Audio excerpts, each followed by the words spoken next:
Hello po sa inyong lahat mga ka-crypto. Ako po si Pinoy Crypto Trader at sa video na ito ay atin pong pag-uusapan ang tungkol dito kay XRP, kung saan ang sabi po rito ay unveiling the path.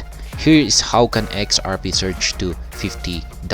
Kaya yan, sabi rito ay atin pong aalamin kung paano nga ba magagawang akyatin ni XRP ang presyong $50.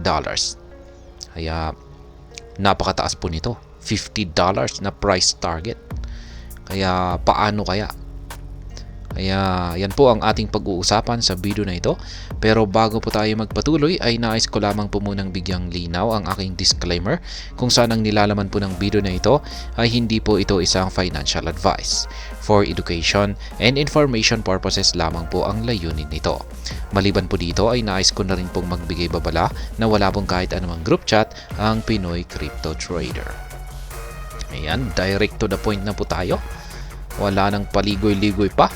At sabi rito ay XRP would need a $2.7 trillion market cap to hit $50.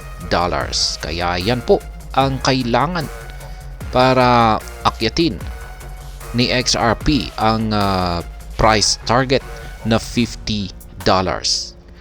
Ang kailangan pong mangyari raw dito ay itong si XRP ay magkaroon ng matinding paglago sa kanyang market cap at ito ay kailangang umabot ng $2.7 trillion. Kaya yan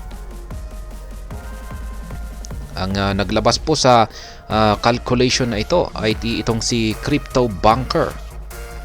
Ayan, nagkaroon po siya ng siya po ang nagsagawa ng kanyang mathematical calculation dito kay XRP.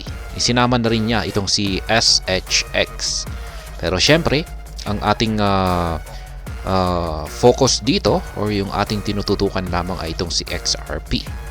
At ayan, ang sabi niya rito for XRP to 100 times or 100x, you're looking at $2.7 trillion market cap.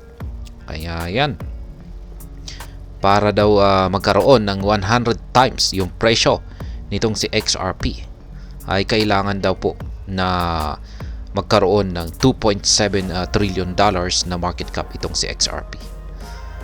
Yan, at sabi naman niya rito ay kung pag 1,000 times naman ay kailangang lumago ang market cap ni XRP ng $27 trillion.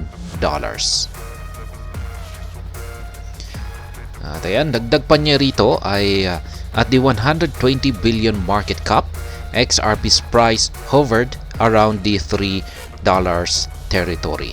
Ayan, nung umakyat ang market cap ni XRP ng 120 billion dollars, ayan, yung po ito nung nakalipas na mga ilang taong bull run. Yan, kung saan ay umabot po sa 120 billion dollars yung market cap ni XRP. Ay kasabay nito ay umakyat po ang market price ni XRP sa presyong $3. If the price of XRP surged to $50, its market cap would push to $2.72 trillion.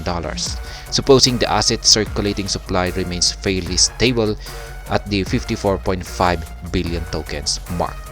Kaya yan, dagdag pa rito ay kung pag umakyat ang market price daw ni XRP sa presyong $50, ang kanyang market cap ay lalago ng $2.72 trillion.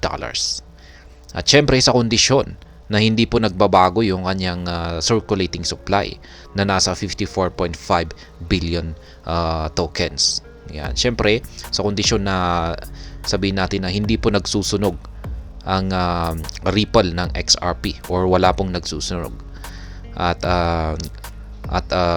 kapag umakyat yung presyo ng XRP ng $50 ay magiging ganyan po yung kanyang market cap. Aabot po yan ng $2.72 trillion. Kaya yan lamang po yung kung paano magagawang akyatin ni XRP ang presyong $50. Kailangan daw po siya na magkaroon ng $2.7 trillion na market cap. At ayun, hanggang dito na lamang po tayo sa video na ito. Sana po ay inyong nagustuhan ang aking paliwanag dito. Kung inyo po itong nagustuhan ay pakiclick lamang po ang like button nito. Para naman po sa mga bago lamang dito, kayo po ay aking inaanyayahan para mag-subscribe.